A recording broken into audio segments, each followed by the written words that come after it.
चीन जो है आज दुनिया का सबसे बड़ा मैन्युफैक्चरिंग नेशन है। ये अब दुनिया सब मानती है, प्रेसिडेंट ट्रम्प भी मान रहे हैं, और सारी सप्लाई चेन जो है वहां पे शुरू होती है।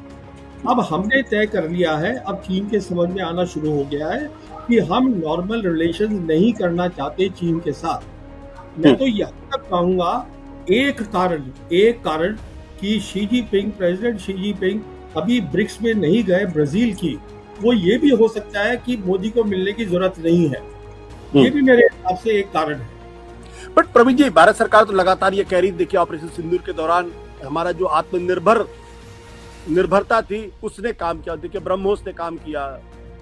अब ये प्रश्न इस बात को लेकर ये है कि भारत सरकार अगर आत्मनिर्भरता की बात करती तो क्या हमारी डिफेंस में आत्मनिर्भरता उस स्थिति तक पहुंचती जहां हम चीन का मुकाबला कर सके? आप चीन को तो बिल्कुल ही छोड़ दीजिए, चीन एक अलग क्लास पे है। आपने बात करी ब्रह्मोस की, प्लीज आप ये बात समझिएगा, ब्रह्मोस आपका सिस्टम नहीं है। ब्रह्मोस एक जॉइंट सिस्टम है और उसकी जो इंपॉर्टेंट कंपोनेंट्स हैं आज भी रशिया से आते हैं। S-400 जो है वो रशियन सिस्टम है। जो आपका आकाश है जिसकी बारे में बात हो रही है, मैं आपको ये बताना चाहता हूँ, ये आकाश वो प्रोजेक्ट है जो 1984 में अब्दुल कलाम ने और prime minister Mrs Indira Gandhi ने as part of the missile program उसको किया था। तो ये इसका जो फ्रेमवर्क और जो सोच है, मैं सिर्फ ये बताना चाहता हूँ, वो 50 साल से पुरानी है। आप कितनी भी इम्प्रूवमेंट कर लीजिए, कहने का मतलब ये है कि जब तक आप R&D में पैसा नहीं डालेंगे, और उसमें पैसा डालना होता है, टाइम लगना होता है, ये रातों रात आत्मनिर्भरता नहीं हो जाती। अभी जैसे आप खुद ही बोल रहे थे, एयर चीफ कह रहे हैं कि मेरी जो 42 स्क्वाड्रन की वो है सैंक्शन है, हालत बहुत खराब है, बहुत नीचे हो गया है, 2 फ्रंट मुझे संभालने हैं। वो कह रहे, अब बात चल रही है कि अब हमको इंटरम में, बीच के पीरियड में, अभी आमका कहीं नहीं आ रहा है, वो जो 5th जनरेशन है हमारा, उसके इंटरम में हम F-35 ले अमेरिका से कि रशिया से हम Su-57 लें, इसकी बातचीत भी चल रही है।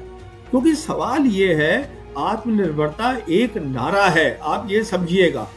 मैं आपके किसी भी एक्सपर्ट से इसको डिस्कस करने के लिए तैयार हूं। वो एक नारा है, जिस दिन मुझे दिख जाएगा इस पे रिसर्च हो रही है, पैसा डाला जा रहा है, एक टेक्नोलॉजी प्लान है। देखिए, आप जब भी कोई काम करते हैं आप एक प्लान बनाते हैं कि ऐसी क्या चीज है मेरे दोनों दुश्मनों के पास जो मेरी प्रायोरिटी होनी चाहिए। यहाँ पे अब जैसे ड्रोन देखा सबने, वो ड्रोन के पीछे सब भाग गए, वो आपकी प्रायोरिटी नहीं है। आपकी प्रायोरिटी है इलेक्ट्रॉनिक वॉरफेयर, आपकी प्रायोरिटी है साइबर, आपकी प्रायोरिटी है स्पेस। वो आप नहीं करेंगे क्योंकि वो दिखता नहीं है, वो वर्चुअल डोमेन्स है। आप देख रहे हैं कि साहब गन चाहिए, आप बताइए मुझे 30 टन की गन आप कौन से वहां पे लेके चले जाएंगे हाई एल्टीट्यूड में चीन के खिलाफ। मैं ये कहने का मतलब ये है, देखिए मुझे खुद अफसोस होता है, मैं चाहता हूं हमारी सेना बहुत तगड़ी हो। अभी हालत ये है, सेना की काबिलियत है नहीं ज्यादा, और हमारी असेसमेंट्स गलत है। वो आपने लेफ्टिनेंट जनरल राहुल सिंह को ही सुन लिया है। और जहां तक दुश्मन है, दुश्मन आज चीन वो है एक देश जो अमेरिका को टक्कर दे रहा है। आप समझिए आपने कहां दुश्मनी बनाई है।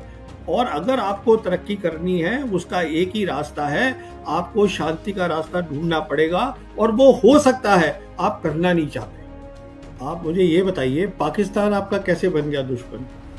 अभी जब ये मोदी सरकार नहीं आई थी, पिछली सरकार तो उनसे बात कर रही थी, प्राइम मिनिस्टर वाजपेयी उनसे बात कर रहे थे। तो कहने का मतलब ये है, जब सरकार आती है तो दुश्मन बनते हैं नए। हमें देखना है, एक फॉरेन पॉलिसी ऐसी बनानी है जिसमें पीस हो, हमारी डेवलपमेंट हो। ना आपका दुश्मन चाइना है, ना पाकिस्तान है, ना आपका दोस्त अमेरिका है, ना इजराइल है। हर मुल्क अपना अपना देख रहा है, तो आपको भी अपना देखना है। अगर आप आज बात शुरू कर देंगे पाकिस्तान के साथ, वो बार बार आपसे कह रहा है कि मेरे से बात करिए आप पानी के ऊपर, ट्रेड के ऊपर और कश्मीर के ऊपर, तो आप बात तो करिए। अब आप कश्मीर पे तो बात ही नहीं करना चाहते हैं बिल्कुल।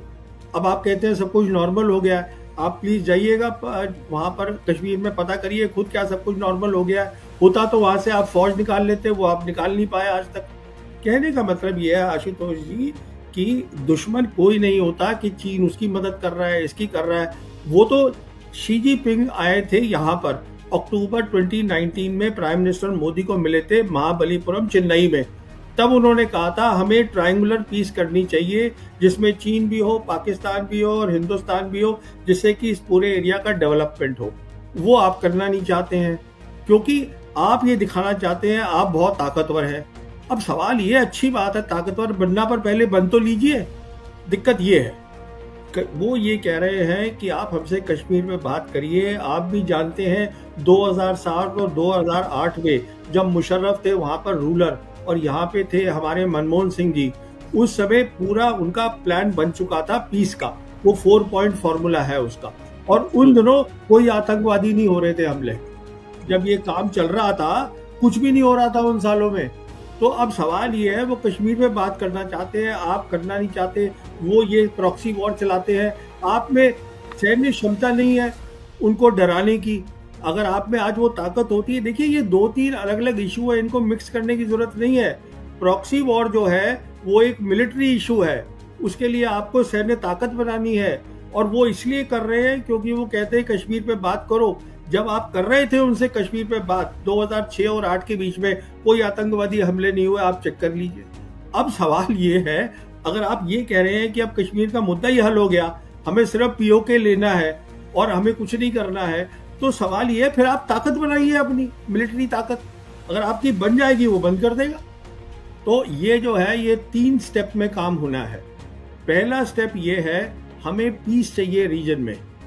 तो जैसे वो बताया गया था, हमें पीस चाहिए चीन के साथ, पीस चाहिए पाकिस्तान के साथ, और दोनों मुल्क तैयार हैं। चीन हमारे साथ नॉर्मल रिलेशंस करना चाहता है, हम नहीं करना चाहते।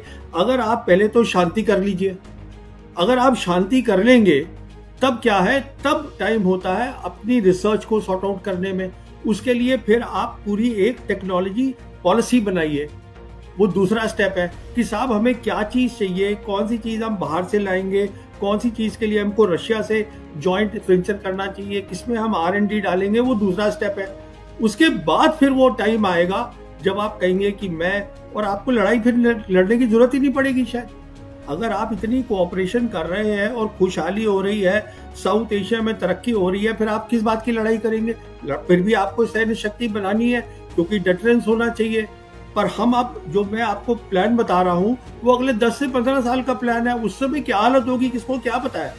पर आप तैयारी तो करिए, अपना टेक्नोलॉजी मैप बनाइए, आप पीस करिए रीजन के अंदर। उसके बाद देखिए स्टैंड हमारा क्या है कश्मीर पे।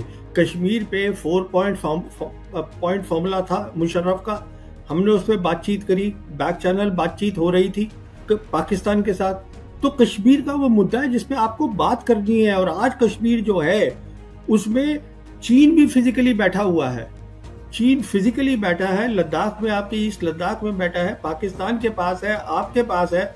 जो आप कश्मीर का नक्शा देखें तो इस पे तो बात करिए आप उनके साथ। अच्छा, जहां तक ताल्लुक है उसका चीन का ताल्लुक है, दलाई लामा उनके लिए एक सेंसिटिव सब्जेक्ट है। पर अगर आप उसकी हिस्ट्री पूरी देखें तो वो आपसे लड़ाई नहीं करना चाहता है। चीन सिर्फ ये चाहता है कि जो दलाई लामा जो है आप उसमें इंटरफेरेंस ना करें, जो आप कर रहे हैं। मिसाल देता हूं आपको, नैन्सी पेलोसी जो यूएस स्पीकर होती थी, वो अगस्त 2022 में वो गई थी वहां पर ताइवान। उन्होंने वहां पे प्रॉब्लम क्रिएट करी। ताइवान में जाके वो डेमोक्रेसी को सपोर्ट करने गई थी।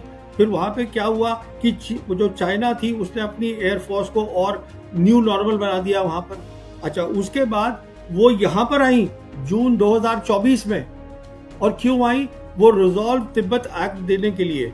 वो एक ऐसा एक्ट था जो बाइडेन एडमिनिस्ट्रेशन ने सेनेट और हाउस में पास हुआ था।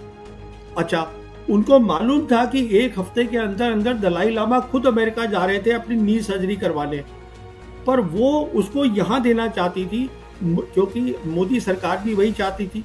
वो इसलिए चाहती थी, वो आई थी अपने पूरे लॉ मेकर्स के साथ, और भी उनके बहुत लोग आए थे कांग्रेस के।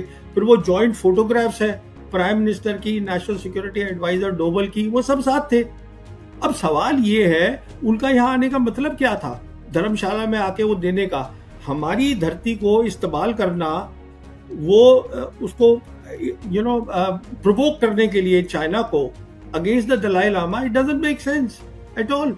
और this is something that the government of India, देखिए वो सोचना है, दलाई लामा जो है वो रिलीजियस लीडर नहीं है, वो रिलीजियस और पॉलिटिकल लीडर दोनों थे। हमने चीन की बहुत मदद करी है। 1959 में दलाई लामा आए थे। अभी मैं उनका जो 1959 में वो यहाँ हिंदुस्तान भाग कर आए थे दलाई लामा, तब से वो इधर ही हैं। अच्छा, 1960 से धर्मशाला में बैठे हैं। हमने उनकी कितनी मदद करी, वो मैं अभी वो इंटरव्यू सुन रहा था सिंकियों उनके जो है पीपा सरिंग की, तो वो बता रहे थे कि देखिए आज हम 25 मुल्कों में फैले हुए हैं। उनके बहुत बड़े दफ्तर है अमेरिका के अंदर और लंदन के अंदर, तो उनका डायस्पोरा पूरा हर जगह है, तो हम उनकी इतनी मदद कर ही चुके हैं। तो अब अगर वो सवाल मैं ये कहता हूँ कि अब उनको सोचना चाहिए, हाँ ठीक है अमेरिका ज़्यादा पावरफुल है तो आप अपना मेन दफ्तर वहाँ खोल लीजिए। मैं ये कह रहा हूँ, देखिए आप अगर ये कहेंगे कि वहाँ पर तिब्बत के अंदर चीज ये कर रहा है वो कर रहा है, ये आप तभी कह सकते हैं जब आप ग्लोबल पावर है, कि आपको हर चीज का ध्यान रखना है और आपको नजर रखनी है हर चीज के ऊपर। आप इस समय आप उस स्टेज पर हैं कि आप अपना नेशनल इंटरेस्ट देखिए। आपके 80 करोड़ लोग गरीब हैं, बहुत खाने को उनके पास नहीं है। आपकी जो सैन्य क्षमता है वो ठीक नहीं है, आपके खतरे बढ़ गए हैं, ये आपके मुद्दे होने चाहिए। ये कहाँ से मुद्दा है कि वो चीन वहाँ तिब्बत में कर रहा है, ये तो मुझे समझ में नहीं आया। हम उनकी बहुत मदद कर चुके हैं, अब वो भी अपना खुद मदद करे, अपना देखे कहाँ उनको दफ्तर बनाए, जाके लंदन में जहाँ जो उनका मेन दफ्तर है वहाँ बना ले। ये कह रहा हूँ मैं आपसे। मैं ये कहना चाहता हूँ, आज आप प्रेसिडेंट ट्रंप को देख लीजिए, हमारे स्ट्रेटेजिक रिलेशंस हैं उनके साथ। हमने एक बहुत बड़ा जॉइंट स्टेटमेंट इशू करी जब प्राइम मिनिस्टर गए थे फरवरी इसी 2025 में। अभी वो रोज हमें धमकाते रहते हैं कि मैं 10% लगा दूंगा तो ब्रिक्स के मेंबर हो, अब मैं इतना लगा दूंगा। हम उनके साथ 500 बिलियन डॉलर का ट्रेड करना चाहते हैं 2030 तक। तो वो प्रैक्टिकल नहीं है क्या? वो तो दुनिया की ताकत है, हम कौन सी ताकत है उनके सामने? कहने का मतलब ये है कि देखिए, आपके दर्शकों को मैं ये बताना चाहूंगा, हम उस कगार पे इस समय खड़े हैं जहां हमारे पास अपॉर्चुनिटीज हैं तरक्की करने की। आप इधर उधर करके दूसरों के उसमें ना जाएं, आप अपना मसला देखें जिससे आपका जो देश हो वो पीसफुल रहे, वो तरक्की करे। आपके इंटरनल मसले इतने, आप उन्हीं को संभाल लीजिए, वही बहुत है। देखिए, चीन का बहुत बड़ा रोल हो रहा है हमारे एरिया में। अब जहां तक ताल्लुक है पाकिस्तान का और चाइना का, ये तो हम सब जानते हैं, जब से मोदी सरकार आई है सबसे पहली बार ये हुआ है इंडिपेंडेंस के बाद कि आज हमारे दोनों बॉर्डर जो हैं वो लाइव हैं। दोनों के दोनों बॉर्डर, ऐसे पहले कभी नहीं हुआ। फिर हमने ऑपरेशन सिंदूर में, जैसे आपने बताया, और इस बात को मैं पहले भी बहुत देर से दोहरा रहा हूँ और मैं ये भी बता रहा हूँ कि देखिए, जब हमने 370 हटाया था तब से चीन और पाकिस्तान ने ट्रेनिंग बहुत ज़्यादा शुरू कर दी थी। मैं तब से बोल रहा हूँ कि आप पाकिस्तान से लड़ाई नहीं कर रहे हैं, आप वन फ्रंट रीइंफोर्स्ड वॉर लड़ेंगे। इसका मतलब चीन उसकी पूरी मदद करेगा बिना हाथ दिखाए हुए। वही हमने ऑपरेशन सिंदूर में देखा। 4 दिन में स्पेस की कैपेबिलिटीज और भी बहुत कैपेबिलिटीज है जिसमें उन्होंने पूरा उनका साथ दिया। अब ये कहना कि 80% जो है वो हथियार आता है उनके पास, ये बेबुनियाद बात है। बेबुनियाद इसलिए है, हमारे पास भी तो हथियार आता है, रशिया से आता है, इजराइल से आता है, फ्रांस से आता है, अमेरिका से आता है। इसका मतलब नहीं होता। देखिए, सबसे इम्पोर्टेंट बात जो मैं बताना चाहूंगा आपके दर्शकों को ऑपरेशन सिंदूर की, वो ये है, हिंदुस्तान और पाकिस्तान के बीच में जो हवाई युद्ध होगा वो सबसे इम्पोर्टेंट है। और उस हवाई युद्ध में हमने देखा 2 बातें हुई। पहली बात, उनके जो पायलट्स थे उन्होंने अच्छी क्षमता दिखाई। देखिए, आप सामान खरीद सकते हैं और 6 महीने में लाके उसको लगा सकते हैं, और पायलट की क्षमता बनाने में सालों साल लगते हैं। इसका मतलब वो तैयारी तभी से कर रहे थे जब आपने 370 हटाई।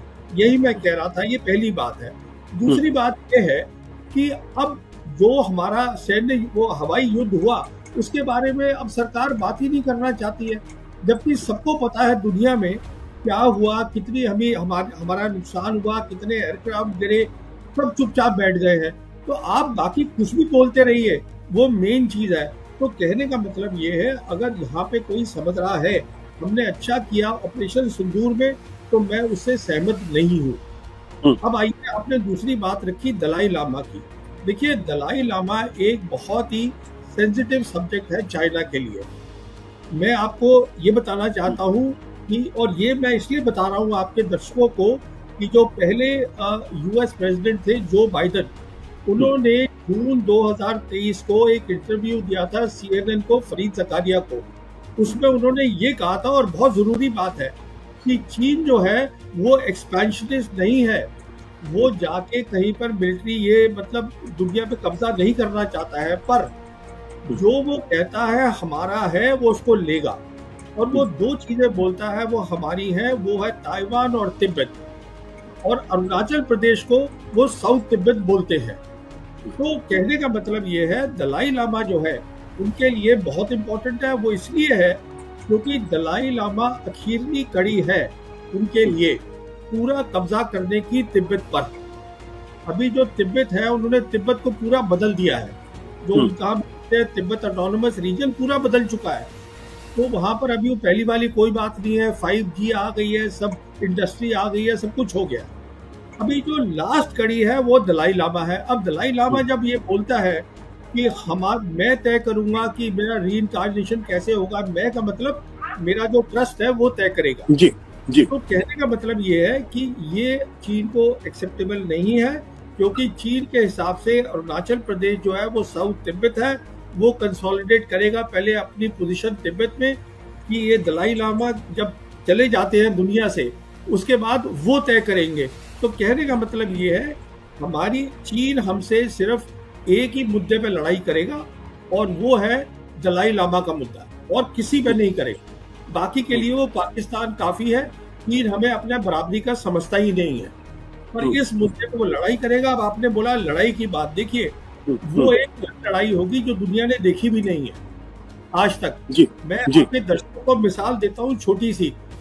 देखिए क्या हुआ था कि जब एक युद्ध हुआ था 1991 का, जो इराक वॉर हुई थी, जिसको हम ऑपरेशन डेजर्ट स्टॉर्म बोलते हैं, उसमें अमेरिकन फोर्सेस ने 44 डेज की एयर कैंपेन करी। उसके बाद ग्राउंड में कुछ था ही नहीं, और 100 घंटे में सब कुछ निपटा दिया। कहने का मतलब कि यहाँ पर 44 डेज नहीं होगा, इसको मैं समझा चुका हूँ, किताब भी लिख चुका हूँ। ये लड़ाई होगी अगर चीन लड़ेगा, तो वो जो चीजें कह रहा है मैं वापस लूंगा। आज वो क्लेम कर रहा है अरुणाचल प्रदेश, आज जिसको वो साउथ तिब्बत बोलता है, आज वो क्लेम कर रहा है पूरा लद्दाख। उसके पास काबिलियत है, और मैं समझता हूँ कि वो 10 दिन में एक डिसाइसिव जो है लड़ाई लड़ सकता है। तो हमारा खतरा बहुत ज्यादा बहुत बढ़ गया है। अब आपने तीसरी बात करी, क्या हम तैयार हैं? तो मैं आपको बताना चाहता हूँ, ये मुझे बहुत कोई खुशी नहीं होती बताते हुए, हम तैयार नहीं हैं।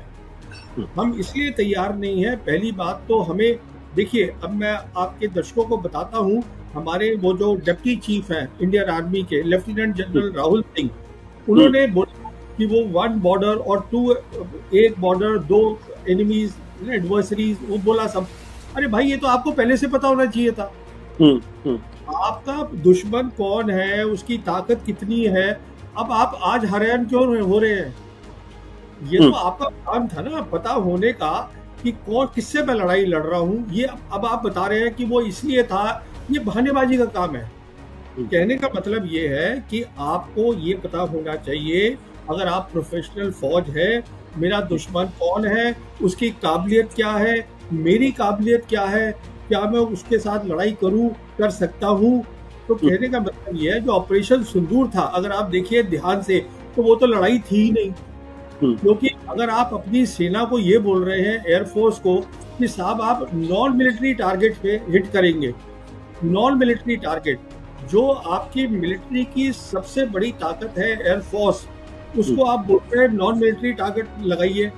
उधर से हमारे एक है वो नेवी के एडवाइजर इंडोनेशिया में, वो जो कैप्टन है एक शिव कुमार, उनका फिर बयान आया कि साहब वो जो एयरफोर्स है उनको बताया गया था, हमारा इसलिए नुकसान हुआ कि आप एयर डिफेंस पे भी नहीं मारेंगे, आप मिलिट्री इंस्टॉलेशन पे नहीं मारेंगे, सिर्फ नॉन मिलिट्री पे करेंगे। किसी भी एयरफोर्स के अफसर को पता है जब आप हवाई की लड़ाई करते हैं, सबसे पहले एयर डिफेंस सिस्टम जो होता है दुश्मन का, उसको अटैक करते हैं, क्योंकि उससे सबसे बड़ा खतरा होता है। अगर ये आप हिदायत दे रहे हैं तो आप लड़ाई कर ही कहाँ रहे हैं? तो ना तो आपके पास लड़ाई आप करना चाहते हैं आप, अच्छा उसके बाद आप फौरन बोल रहे हैं कि हम एस्केलेशन नहीं चाहते। अरे बाबा, अगर आप दूसरे मुल्क में घुस के उनके अंदर मिसाइल फेंकेंगे तो वो क्या रिटेलिएट नहीं करेंगे? सोचने की बात है। तो आप कुछ करना भी चाहते हैं, नॉन मिलिट्री में करेंगे, एस्केलेशन नहीं करेंगे। आपको पता नहीं है आपका दुश्मन कौन है, चीन है, पाकिस्तान है, क्या है, उसकी काबिलियत क्या है, आपकी काबिलियत क्या है, तो आप मुझे बता दीजिए कैसे करेंगे आप। आपने एक और सवाल उठाया जो फॉक्सकॉन की बात करी और आपने ये रेयर अर्थ की बात करी। देखिए बात ये है कि